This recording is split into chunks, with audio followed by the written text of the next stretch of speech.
ਸਤਿ ਸ਼੍ਰੀ ਅਕਾਲ, ਮੈਂ ਹਾਂ ਜੋਤੀ ਜੱਸਲ ਤੇ ਤੁਸੀਂ ਵੇਖ ਰਹੇ ਹੋ ਪ੍ਰਵਾਸੀ ਟੀਵੀ। ਬੁਲੇਟਿਨ ਦੀ ਸ਼ੁਰੂਆਤ ਕਰਦੇ ਹਾਂ ਅੱਜ ਦੀਆਂ ਕੁਝ ਮੁੱਖ ਖਬਰਾਂ ਦੇ ਨਾਲ। ਪੱਛਮੀ ਬੰਗਾਲ 'ਚ ਮਮਤਾ ਸਰਕਾਰ ਦੇ 43 ਮੰਤਰੀਆਂ ਨੇ ਚੁੱਕੀ ਅਹੁਦੇ ਦੀ ਸਹੁੰ। ਅਮਰੀਕਾ 'ਚ ਮੁੜ ਵਾਪਰੀ ਗੋਲੀਬਾਰੀ ਦੀ ਘਟਨਾ ਹੈ। ਗੋਲੀਬਾਰੀ ਜਨਮ ਦਿਨ ਦੀ ਪਾਰਟੀ 'ਚ ਪਹੁੰਚੇ ਨੌਜਵਾਨ ਵੱਲੋਂ ਕੀਤੀ ਗਈ, ਜਿਸ 'ਚ 7 ਵਿਅਕਤੀਆਂ ਦੀ ਮੌਤ ਹੋ ਗਈ ਹੈ। ਸਕਾਟਲੈਂਡ ਦੀ ਪਾਰਲੀਮੈਂਟ 'ਚ ਮੈਂਬਰ ਚੁਣੀ ਗਈ ਪਹਿਲੀ ਸਿੱਖ ਬੀਬੀ ਪੈਮ ਗੋਸਲ। ਉਹਨਾਂ ਪੱਛਮੀ ਸਕਾਟਲੈਂਡ ਤੋਂ ਕੰਜ਼ਰਵੇਟਿਵ ਪਾਰਟੀ ਦੇ ਮੈਂਬਰ ਵਜੋਂ ਜਿੱਤ ਹਾਸਲ ਕੀਤੀ ਹੈ। ਕਾਂਗਰਸ ਵਰਕਿੰਗ ਕਮੇਟੀ ਦੀ ਅੱਜ ਹੋਈ ਬੈਠਕ। ਇਸ ਦੌਰਾਨ ਸੋਨੀਆ ਗਾਂਧੀ ਨੇ ਕਿਹਾ ਕਿ ਚੋਣਾਂ 'ਚ ਹੋਈ ਹਾਰ ਤੋਂ ਸਾਫ਼ ਹੈ ਕਿ ਪਾਰਟੀ 'ਚ ਸੁਧਾਰ ਦੀ ਲੋੜ ਹੈ। ਵਾਢੀ ਤੋਂ ਬਾਅਦ ਦਿੱਲੀ ਮੋਰਚੇ ਲਈ ਪਟਿਆਲਾ ਤੇ ਫਤਿਹਗੜ੍ਹ ਸਾਹਿਬ ਤੋਂ ਰਵਾਨਾ ਹੋਏ ਜਥੇ। ਮੋਰਚਿਆਂ 'ਚ ਸ਼ਾਮਲ ਹੋਣ ਲਈ ਨੌਜਵਾਨਾਂ 'ਚ ਭਾਰੀ ਉਤਸ਼ਾਹ। ਕਿਸਾਨਾਂ ਨੇ ਕਿਹਾ ਕਾਲੇ ਖੇਤੀ ਕਾਨੂੰਨ ਰੱਦ ਕਰਵਾ ਕੇ ਹੀ ਘਰਾਂ ਨੂੰ ਵਾਪਸ ਮੁੜਾਂਗੇ। ਤੇ ਹੁਣ ਖਬਰਾਂ ਵਿਸਥਾਰ ਦੇ ਨਾਲ। भारत माता के, भारत माता के, भारत माता के। ਪੱਛਮੀ ਬੰਗਾਲ ਵਿੱਚ ਤ੍ਰਿਣਮੂਲ ਕਾਂਗਰਸ ਪਾਰਟੀ ਦੀ ਸਰਕਾਰ ਦੇ ਮੰਤਰੀ ਮੰਡਲ ਨੇ ਅੱਜ ਅਹੁਦੇ ਦੇ ਭੇਤ ਗੁਪਤ ਰੱਖਣ ਦੀ ਸਹੁੰ ਚੁੱਕ ਲਈ ਹੈ। ਮਮਤਾ ਬੈਨਰਜੀ ਸਰਕਾਰ ਦੇ ਮੰਤਰੀ ਮੰਡਲ ਵਿੱਚ ਕੁੱਲ 43 ਮੰਤਰੀ ਸ਼ਾਮਲ ਨੇ। ਰਾਜ ਭਵਨ ਵਿੱਚ ਕੋਵਿਡ ਗਾਈਡਲਾਈਨਸ ਦੀ ਪਾਲਣਾ ਕਰਦੇ ਹੋਏ ਸਾਰੇ ਕੈਬਨਿਟ ਮੰਤਰੀਆਂ ਤੇ ਰਾਜ ਮੰਤਰੀਆਂ ਨੂੰ ਸਹੁੰ ਚੁਕਾਈ ਗਈ। ਇਹਨਾਂ ਮੰਤਰੀਆਂ ਨੂੰ ਵਿਭਾਗਾਂ ਦੀ ਵੰਡ ਬਾਅਦ ਵਿੱਚ ਕੀਤੀ ਜਾਏਗੀ। ਇਸ ਸਹੁੰ ਚੁੱਕ ਸਮਾਗਮ ਵਿੱਚ ਮਮਤਾ ਬੈਨਰਜੀ ਵੀ ਸ਼ਾਮਲ ਰਹੇ। ਧਿਆਨ ਹੈ ਕਿ ਮਮਤਾ ਬੈਨਰਜੀ ਨੇ ਲੰਘੀ 5 ਮਈ ਨੂੰ ਮੁੱਖ ਮੰਤਰੀ ਵਜੋਂ ਸਹੁੰ ਚੁੱਕ ਲਈ ਸੀ। ਇੱਥੇ ਇਹ ਵੀ ਦੱਸਣਾ ਬਣਦਾ ਹੈ ਕਿ ਭਾਜਪਾ ਵੀ ਪੱਛਮੀ ਬੰਗਾਲ 'ਚ ਆਪਣੀ ਸਰਕਾਰ ਬਣਾਉਣ ਦਾ ਸੁਪਨਾ ਪਾਲੀ ਬੈਠੀ ਸੀ ਅਤੇ ਪ੍ਰਧਾਨ ਮੰਤਰੀ ਨਰਿੰਦਰ ਮੋਦੀ ਨੇ ਪੂਰੀ ਤਾਕਤ ਪੱਛਮੀ ਬੰਗਾਲ ਵਿੱਚ ਝੋਕ ਦਿੱਤੀ ਸੀ, ਪਰ ਮਮਤਾ ਬੈਨਰਜੀ ਨੇ ਭਾਜਪਾ ਦੀਆਂ ਸਾਰੀਆਂ ਆਸਾਂ ਤੇ ਪਾਣੀ ਫੇਰ ਦਿੱਤਾ।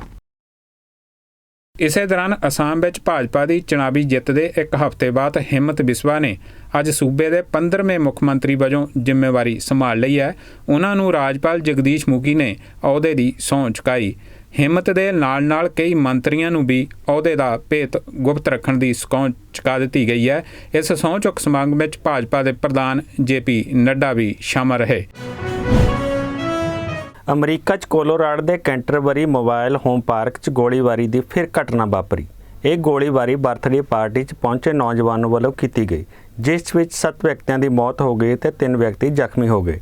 ਮਾਰੇ ਗਏ 7 ਵਿਅਕਤੀਆਂ 'ਚ ਹਮਲਾਵਰ ਖੁਦ ਵੀ ਸ਼ਾਮਲ ਹੈ, ਜਿਸ ਨੇ ਫਾਇਰਿੰਗ ਦੌਰਾਨ ਖੁਦ ਨੂੰ ਗੋਲੀ ਮਾਰ ਲਈ। ਮਿਲੀ ਜਾਣਕਾਰੀ ਮੁਤਾਬਕ ਇਹ ਬਰਥਡੇ ਪਾਰਟੀ ਹਮਲਾਵਰ ਦੀ ਗਰਲਫ੍ਰੈਂਡ ਦੇ ਘਰ ਵਿਖੇ ਚੱਲ ਰਹੀ ਸੀ। ਇਸ ਹਮਲੇ 'ਚ ਹਮਲਾਵਰ ਦੀ ਗਰਲਫ੍ਰੈਂਡ ਦੀ ਵੀ ਮੌਤ ਹੋ ਗਈ। ਮੌਕੇ ਉੱਤੇ ਪਹੁੰਚੀ ਪੁਲਿਸ ਨੇ ਦੱਸਿਆ ਕਿ ਉੱਥੇ 6 ਵਿਅਕਤੀਆਂ ਦੀ ਲਾਸ਼ਾਂ ਪਈਆਂ ਮਿਲੀਆਂ, ਜਿਨ੍ਹਾਂ ਵਿੱਚੋਂ ਇੱਕ ਗੰਭੀਰ ਜ਼ਖਮੀ ਸੀ, ਜਿਸ ਦੀ ਹਸਪਤਾਲ 'ਚ ਇਲਾਜ ਦੌਰਾਨ ਮੌਤ ਹੋ ਗਈ। ਅਮਰੀਕਾ 'ਚ ਲੰਘੇ 4 ਦਿਨਾਂ ਦੌਰਾਨ ਗੋਲੀਬਾਰੀ ਦੀ ਇਹ ਚੌਥੀ ਘਟਨਾ ਹੈ। ਇਸ ਤੋਂ ਪਹਿਲਾਂ 8 ਮਈ ਨੂੰ ਨਿਊਯਾਰਕ ਸਿਟੀ ਦੇ ਟਾਈਮ ਸਕੁਏਅਰ ਉੱਤੇ 2 ਗੁੱਟਾਂ ਦਰਮਿਆਨ ਗੋਲੀਬਾਰੀ ਦੀ ਘਟਨਾ ਵਾਪਰੀ, ਜਿਸ 'ਚ 2 ਬੱਚਿਆਂ ਸਮੇਤ 3 ਵਿਅਕਤੀ ਜ਼ਖਮੀ ਹੋ ਗਏ ਸਨ। 53 ਸਾਲਾ ਪੈਮ ਗੋਸਲ ਨੇ ਸਕਾਟਲੈਂਡ 'ਚ ਇਤਿਹਾਸ ਰਚ ਦਿੱਤਾ ਹੈ। ਉਹ ਸਕਾਟਲੈਂਡ ਦੀ ਪਾਰਲੀਮੈਂਟ 'ਚ ਮੈਂਬਰ ਚੁਣੇ ਜਾਣ ਵਾਲੀ ਪਹਿਲੀ ਸਿੱਖ ਬੀਬੀ ਹੈ। ਉਹਨਾਂ ਪੱਛਮੀ ਸਕਾਟਲੈਂਡ ਤੋਂ ਕੰਜ਼ਰਵੇਟਿਵ ਪਾਰਟੀ ਦੇ ਮੈਂਬਰ ਵਜੋਂ ਜਿੱਤ ਹਾਸਲ ਕੀਤੀ ਹੈ। ਪਾਰਲੀਮੈਂਟ ਮੈਂਬਰ ਚੁਣੇ ਜਾਣ ਦੀ ਜਾਣਕਾਰੀ ਪੈਮ ਗੋਸਲ ਨੇ ਟਵੀਟ ਕਰਕੇ ਦਿੱਤੀ। ਉਹ ਪਹਿਲੀ ਸਿੱਖ ਬੀਬੀ ਹੈ ਜੋ ਸਕਾਟਲੈਂਡ ਪਾਰਲੀਮੈਂਟ ਲਈ ਚੁਣੇ ਗਏ ਨੇ। ਉਹਨਾਂ ਆਪਣੇ ਟਵੀਟ 'ਚ ਆਪਣੇ ਸਮਰਥਕਾਂ ਤੇ ਹੋਰ ਸਹਿਯੋਗੀਆਂ ਦਾ ਧੰਨਵਾਦ ਵੀ ਕੀਤਾ। ਉਹਨਾਂ ਕਿਹਾ ਕਿ ਹੁਣ ਉਹ ਆਪਣੇ ਹਲਕੇ ਦੀਆਂ ਸਮੱਸਿਆਵਾਂ ਵੱਲ ਧਿਆਨ ਦੇਣਗੇ ਅਤੇ ਉਹਨਾਂ ਸਮੱਸਿਆ ਨੂੰ ਹੱਲ ਵੀ ਕਰਨਗੇ। ਦੱਸ ਦਈਏ ਕਿ ਬਿਜ਼ਨਸਮੈਨ ਪੈਮ ਗੋਸਲ ਦਾ ਜਨਮ ਗਲਾਸਗੋ 'ਚ ਹੋਇਆ ਸੀ ਤੇ ਉਹਨਾਂ ਆਪਣੇ ਜੀਵਨ ਦਾ ਜ਼ਿਆਦਾ ਸਮਾਂ ਸਕਾਟਲੈਂਡ 'ਚ ਹੀ ਬਿਤਾਇਆ। ਉਹਨਾਂ ਨੂੰ ਸਾਲ 2015 'ਚ ਵੂਮਨ ਲੀਡਰ ਬਿਜ਼ਨਸਮੈਨ ਅਵਾਰਡ ਤੇ 2018 'ਚ ਪਬਲਿਕ ਸਰਵਿਸ ਅਵਾਰਡ ਨਾਲ ਵੀ ਸਨਮਾਨਿਤ ਕੀਤਾ ਗਿਆ ਸੀ। ਉਹ ਸਕਾਟਲੈਂਡ ਦੀ ਕੰਜ਼ਰਵੇਟਿਵ ਵੂਮੈਨਜ਼ ਆਰਗੇਨਾਈਜੇਸ਼ਨ ਦੇ ਡਿਪਟੀ ਚੇਅਰਪਰਸਨ ਵੀ ਹਨ। ਕਾਂਗਰਸ ਵਰਕਿੰਗ ਕਮੇਟੀ ਦੀ ਅੱਜ ਬੈਠਕ ਹੋਈ ਹੈ ਅਤੇ ਬੈਠਕ ਦੌਰਾਨ 4 ਰਾਜਾਂ ਵਿੱਚ ਹੋਈ ਕਾਂਗਰਸ ਦੀ ਹਾਰ ਉੱਤੇ ਚਰਚਾ ਹੋਈ। ਕਾਂਗਰਸ ਪਾਰਟੀ ਦੀ ਅੰਤਰਿਮ ਪ੍ਰਧਾਨ ਸੋਨੀਆ ਗਾਂਧੀ ਨੇ ਕਾਂਗਰਸ ਦੀ ਹੋ ਰਹੀ ਹਾਰ ਉੱਤੇ ਚਿੰਤਾ ਜ਼ਾਹਰ ਕੀਤੀ ਹੈ। ਉਹਨਾਂ ਕਿਹਾ ਕਿ ਮੈਂ ਗਰੁੱਪ ਬਣਾਉਣਾ ਚਾਹੁੰਦੀ ਹਾਂ ਜੋ ਜਾਂਚ ਕਰੇ ਕਿ ਅਸੀਂ ਅਸਾਮ ਤੇ ਕੇਰਲਾ 'ਚ ਕਿਉਂ ਹਾਰੇ ਹਾਂ ਅਤੇ ਪੱਛਮੀ ਬੰਗਾਲ 'ਚ ਸਾਡੇ ਹੱਥ ਕਿਉਂ ਖਾਲੀ ਰਹਿ ਗਏ। ਸੋਨੀਆ ਗਾਂਧੀ ਨੇ ਕੋਵਿਡ ਮਾਮਲਿਆਂ ਨੂੰ ਲੈ ਕੇ ਮੋਦੀ ਸਰਕਾਰ ਦੀ ਆਲੋਚਨਾ ਵੀ ਕੀਤੀ ਹੈ ਅਤੇ ਕਿਹਾ ਕਿ ਭਾਰਤ ਦੀ ਜਨਤਾ ਮੋਦੀ ਸਰਕਾਰ ਦੀਆਂ ਗਲਤੀਆਂ ਦਾ ਖਮਿਆਜ਼ਾ ਭੁਗਤ ਰਹੀ ਹੈ। ਜਾਣਕਾਰੀ ਮਿਲੀ ਹੈ ਕਿ ਕਾਂਗਰਸ ਦੇ ਕੌਮੀ ਪ੍ਰਧਾਨ ਦੀ ਚੋਣ VOTING ਰਾਹੀਂ ਹੋਣੀ ਹੈ ਅਤੇ ਇਸ ਲਈ VOTING ਆਉਂਦੀ 23 ਜੂਨ ਨੂੰ ਹੋ ਸਕਦੀ ਹੈ। ਹੁਣ ਵੇਖਣਾ ਇਹ ਹੋਵੇਗਾ ਕਿ ਕਾਂਗਰਸ ਦੇ ਪ੍ਰਧਾਨ ਰਾਹੁਲ ਗਾਂਧੀ ਬਣਦੇ ਹਨ ਜਾਂ ਕੋਈ ਹੋਰ। ਇਸ ਤੋਂ ਪਹਿਲਾਂ ਕਾਂਗਰਸ ਦੇ ਸੀਨੀਅਰ ਆਗੂ ਗੁਲਾਮ ਨਬੀ ਆਜ਼ਾਦ ਨੇ ਵੀ ਕਾਂਗਰਸ ਪਾਰਟੀ ਦੇ ਕੰਮਕਾਜ ਉੱਤੇ ਸਵਾਲ ਚੁੱਕੇ ਸਨ। ਹੁਣ ਜੇਕਰ ਗੱਲ ਪੰਜਾਬ ਦੀ ਕਰੀਏ ਤਾਂ ਪੰਜਾਬ ਕਾਂਗਰਸ ਵਿੱਚ ਵੀ ਸਥਿਤੀ ਸੁਖਾਵੀਂ ਨਹੀਂ ਹੈ। ਪੰਜਾਬ ਦੀਆਂ ਆਗਾਮੀ ਵਿਧਾਨ ਸਭਾ ਚੋਣਾਂ ਤੋਂ ਪਹਿਲਾਂ ਮੁੱਖ ਮੰਤਰੀ ਕੈਪਟਨ ਅਮਰਿੰਦਰ ਸਿੰਘ ਉੱਤੇ ਵੀ ਸਵਾਲ ਉੱਠਣੇ ਸ਼ੁਰੂ ਹੋ ਗਏ ਨੇ ਅਤੇ ਬਹੁਤੇ ਮੰਤਰੀ ਕੈਪਟਨ ਦੇ ਕੰਮਕਾਜ ਤੋਂ ਸੰਤੁਸ਼ਟ ਨਜ਼ਰ ਨਹੀਂ ਆ ਰਹੇ। ਇਸੇ ਦੌਰਾਨ ਕਾਂਗਰਸੀ ਵਿਧਾਇਕ ਅਤੇ ਸਾਬਕਾ ਮੰਤਰੀ ਨਵਜੋਤ ਸਿੰਘ ਸਿੱਧੂ ਨੇ ਇੱਥੋਂ ਤੱਕ ਕਹਿ ਦਿੱਤਾ ਕਿ ਪੰਜਾਬ ਵਿੱਚ ਤਾਂ ਕਾਂਗਰਸ ਦੀ ਨਹੀਂ ਬਾਦਲਾਂ ਦੀ ਸਰਕਾਰ ਚੱਲ ਰਹੀ ਹੈ। ਕਿਸਾਨ ਮੋਰਚੇ ਦੇ ਸੱਦੇ ਉੱਤੇ ਅੱਜ ਪਟਿਆਲਾ ਤੇ ਫਤਿਹਗੜ੍ਹ ਸਾਹਿਬ ਜ਼ਿਲ੍ਹਿਆਂ ਵਿੱਚੋਂ ਵੱਡੀ ਗਿਣਤੀ 'ਚ ਕਿਸਾਨ ਸ਼ੰਭੂ ਬੈਰੀਅਰ ਰਾਹੀਂ ਦਿੱਲੀ ਲਈ ਰਵਾਨਾ ਹੋਏ।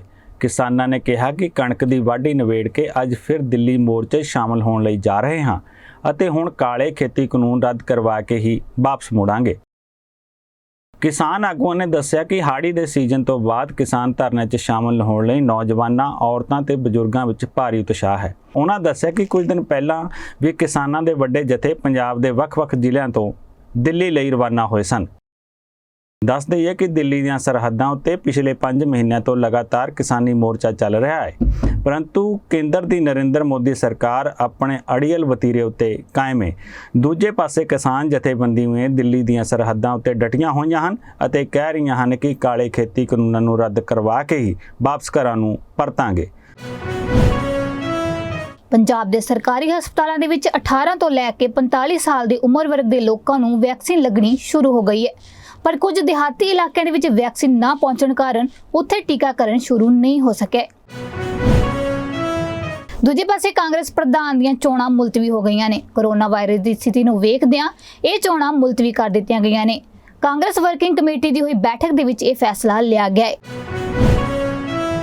ਯੂਕੇ ਤੋਂ ਹੋਰ 1350 ਆਕਸੀਜਨ ਸਿਲੰਡਰ ਪੁੱਜੇ ਭਾਰਤ। ਇਸ ਤੋਹਫੇ ਲਈ ਭਾਰਤ ਨੇ ਬ੍ਰਿਟਿਸ਼ ਆਕਸੀਜਨ ਕੰਪਨੀ ਦਾ ਕੀਤਾ ਧੰਨਵਾਦ। 5000 ਆਕਸੀਜਨ ਸਿਲੰਡਰਾਂ ਦੇ ਖੁੱਲ੍ਹੇ ਯੋਗਦਾਨ ਦਾ ਇਹ ਵੀ ਇੱਕ ਹਿੱਸਾ ਹੈ। ਕੋਵਿਡ ਮਹਾਮਾਰੀ ਖਿਲਾਫ ਫੌਜ ਨੇ ਸੰਭਾਲਿਆ ਮੋਰਚਾ। ਚੰਡੀਗੜ੍ਹ 'ਚ 4 ਦਿਨਾਂ 'ਚ ਖੜਾ ਕਰ ਦਿੱਤਾ 100 ਬੈੱਡਾਂ ਦਾ ਹਸਪੀਟਲ। ਕੋਵਿਡ ਮਰੀਜ਼ਾਂ ਦਾ ਇਲਾਜ ਸ਼ੁਰੂ। ਕੇਂਦਰ ਵੱਲੋਂ ਪੰਜਾਬ ਨੂੰ 300 ਟਨ ਆਕਸੀਜਨ ਦੇਣ ਦਾ ਵਾਅਦਾ। ਸਿਹਤ ਮੰਤਰੀ ਬਲਬੀਰ ਸਿੰਘ ਸਿੱਧੂ ਨੇ ਦਿੱਤੀ ਜਾਣਕਾਰੀ। ਕਿਹਾ ਆਕਸੀਜਨ ਸਪਲਾਈ ਦਾ ਅਜੇ ਵੀ ਵੱਡਾ ਗੈਪ ਬਾਕੀ ਹੈ।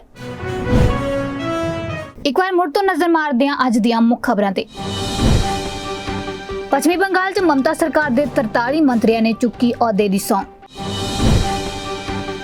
ਅਮਰੀਕਾ 'ਚ ਮੁੜ ਵਾਪਰੀ ਗੋਲੀਬਾਰੀ ਦੀ ਘਟਨਾ ਹੈ। ਗੋਲੀਬਾਰੀ ਜਨਮ ਦਿਨ ਦੀ ਪਾਰਟੀ 'ਚ ਪਹੁੰਚੇ ਨੌਜਵਾਨ ਵੱਲੋਂ ਕੀਤੀ ਗਈ, ਜਿਸ 'ਚ 7 ਵਿਅਕਤੀਆਂ ਦੀ ਮੌਤ ਹੋ ਗਈ ਹੈ।